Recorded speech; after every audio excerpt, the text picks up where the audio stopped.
Hello, I'm Jay Love with Boomerang, and we're delighted to bring you the following video.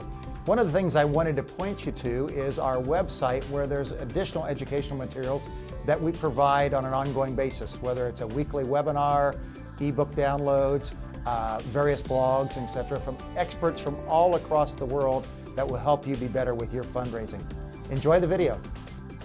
Hi, I'm Amy Eisenstein. I'm absolutely thrilled today to have fundraising legend Kim Klein here with me today, and we are going to talk about relationship building and so many other important aspects of fundraising. So, hi Kim, welcome. Thanks, Amy. Thanks for having me. I'm so thrilled to be here with you. So, tell me, you've been in fundraising for a few years now, and I saw your session the other day, and we were talking about fundraising bright spots. Tell me, what is that before we get to, we'll get to relationship building in just a minute, but first talk about fundraising bright spots. Okay, so Fundraising Bright Spots is a report that my firm and another firm called Compass Point just put out last year.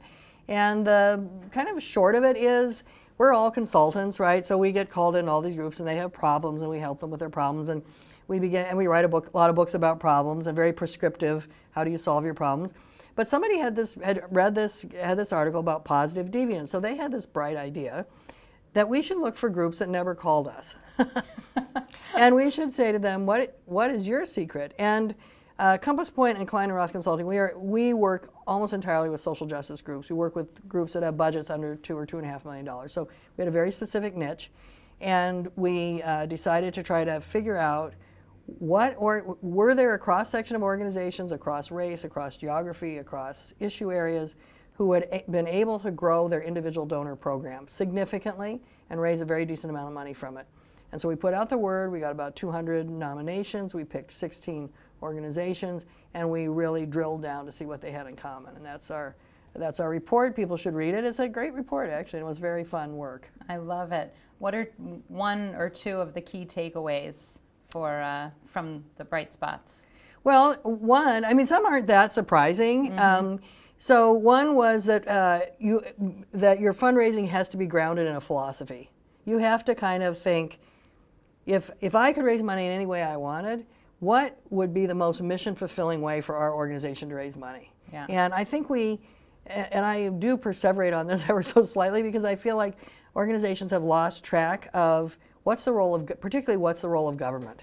And we've privatized a lot of things, and we've let a lot of things go private. Yeah. But the private sector, you know, Emmett Carson and Aaron Dorfman, I don't know if you saw their session day, but they were sort of like, the amount of money that foundations give away is a rounding error in the federal budget. Right. So we have to kind of keep that in mind. So that was one philosophy. The second was fundraising has to be highly distributed.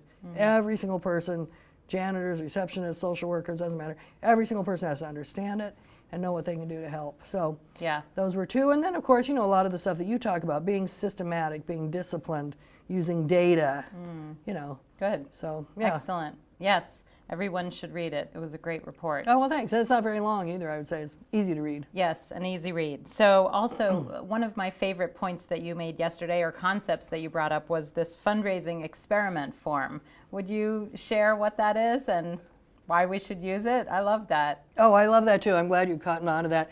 So, one of the things that people object to about, you know, okay, you're going to be a bright spot and you distribute fundraising everywhere, is that your board members and your volunteers and everything will come in with their really bright ideas that really are not. Yeah. And so what are you going to do about it? But every so often somebody does have a bright idea, and just because you didn't think of it, or just because it's not how we'd always done it, doesn't mean it's not. So this group called Student Action for Farm Workers, it has a lot of young people working in it. I mean, that's the whole point. They have this form, it's called the Fundraising Experiment Form. And so if you think, I think we could raise a lot of money from crowdfunding. I think we could raise a lot of money by having a bake sale in front of a marijuana dispensary, you know, like they do in Colorado, right? Yeah, whatever. So whatever, yeah. Right, is your thing. You write up, this is my idea, this is how much I think it will raise, or this is what I think it will do for us, because it's not all money. Right. This is how much it will cost. And then the staff, and some, I think, cross-section of board members reads through it, and then they decide, yes, this has merit, let's do it, or no. And then they do it, and then it either succeeds or it doesn't. But it doesn't matter, because it all adds to knowledge. And I think that was such an important point of the Bright Spots is they were totally willing to take risks. Yes. And if they fell down, they were sort of like, now we know, right? Right. And so their director, especially the development directors, weren't defensive. They weren't hiding. They weren't nuancing things, you know, the Right. way people, not Such a- us, but other people far away have Yes. been known to do, right? Yeah, it's such an important point because I think so many nonprofits are risk averse. Yes. They're very afraid of losing money, of experimenting, of disappointing donors. So they're really not willing or able to think outside the box and try new things. And this fundraising experiment form, I love it. Somebody submits the form, a committee decides. So it's not just one person's Right. stupid idea. Everybody either agreed if they go ahead with it. And then if it's a flop, right, what did you learn from it? And, you know, sometimes it's going to be a success. I just think I love that takeaway. Well, you know, I think it's something we could borrow from really innovative social service agencies. They're always trying to figure out, well, what is the best way to work with homeless people, or how do you deal with PTSD or this or that? And oftentimes in agencies, you'll see that the program side is really fabulous, and the fundraising side is stodgy and dusty and boring. And then everybody's like, how come we don't have more money? Oh, I wonder, right? Yeah. Well, all right, let's turn to that. Let's talk about relationship building. What does relationship building have to do with fundraising, and why are we going to talk about it today? Oh, because I think it's one of the first things I ever learned. In fact, I remember, you know, it's one of the first things everybody learns, right? Fundraising is about building relationships. And I thought it was such a great idea. And then I was sort of like, I don't really know what that means, right? So now 40 years later, I've kind of figured it out. And I see that organizations are so focused on their bottom line. But a very important thing is we don't want a donation. We want a donor, right? We want somebody who likes us, who keeps giving year after year, who tells their friends. And so to build that relationship requires looking at how does the person make their first gift? What would make you say yes the first time? What would make you say yes a second time? Yeah. A third, a fourth, a fifth time? What would make you say yes to a bigger request? Right. Ultimately, what would make you say, I'll include you in my will? And we don't pay nearly enough attention to that. We're very focused on, I think, way overly focused on major gifts. Finding the rich person who can give you a big gift and hopefully doesn't give you too much advice, right? Yeah. I mean, it's very transactional. It's very, Well, you know. I don't know. I'm going to push back. If major gifts are done right, it shouldn't be I agree. transactional at all. That's exactly right. Yeah, and you know, one of the things that I talk a lot about actually is major gifts, and I think the question is, what's a major gift at your organization? It could be $1,000, it could be $5,000, $10,000. So it doesn't have to just be those $1 million gifts. No, but it's possible. It's also possible, and I'm sure you've seen it, where the $1,000 donor is treated like an ATM, Yeah. or they're treated well, right? Well, then they won't come back, right? Right. That's Yes. right. So one of the big things that Roger Craver and a lot of people look at is this enormous churn we have in our, Yes. you know, very, very low retention rates and people just falling out all over the place. And I think it's very expensive. Yeah, yeah. What would you like those in the fundraising profession to emphasize more? What should we be focused on? Well, I think the idea that a donor is a whole person. Donor has whatever money they can give you. They have their network that they can bring in if they want to. They do have advice. It's not all good advice, but sometimes it is. They have ideas. They can take your message and educate other people. I think if you look at something like Mothers Against Drunk Driving, which is, you know, wasn't a bright spot because it's too big, but I mean, it is 97% individual donors. And to me, the genius of that group is they realized early on we have one message: don't drink and drive. You can drink. Right. You can get soused. We are not against alcohol. We're not a substance abuse recovery group. Right. We are don't drink and drive. And by building their fundraising program, I think they really built that message out. Yeah. You know, and there's other examples like that as a kind of a simple one, but Really smart and strategic. yes, very thoughtful, yes, thought out. Yeah. exactly. What was the power of the donor besides their money? I think that was a big question for them. Yeah. And I think you see that in the Black Lives Matter movement. You see it in Occupy. You see it in, you know, any political campaign that's worth its salt.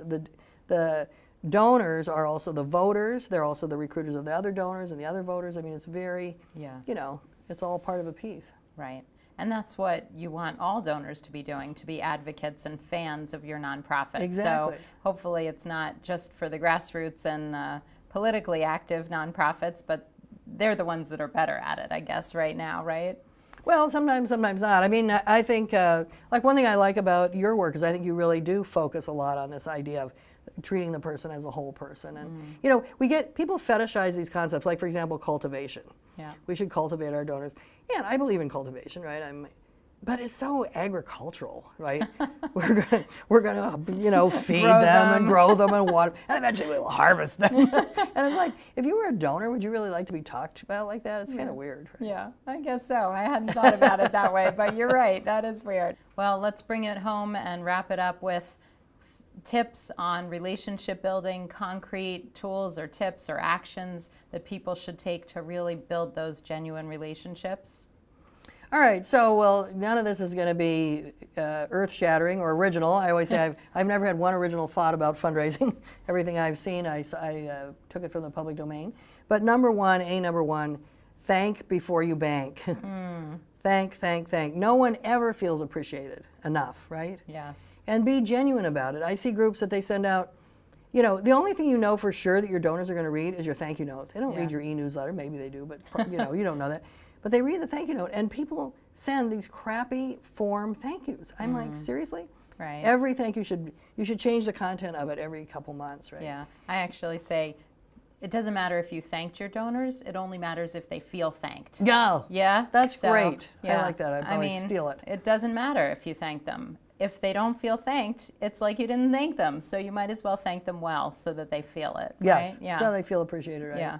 So that's one. Then I think also engaging donors in conversations other than about money. Yes. Right. And not just always, I mean, you talk about this too, not just always sharing, this is what we've done, Mrs. Jones, but more like, what do you think? Yes. You know, what else are you seeing out there? Yes. Right? Yes. Real conversation, not so much like, enough about me, what do you think about me?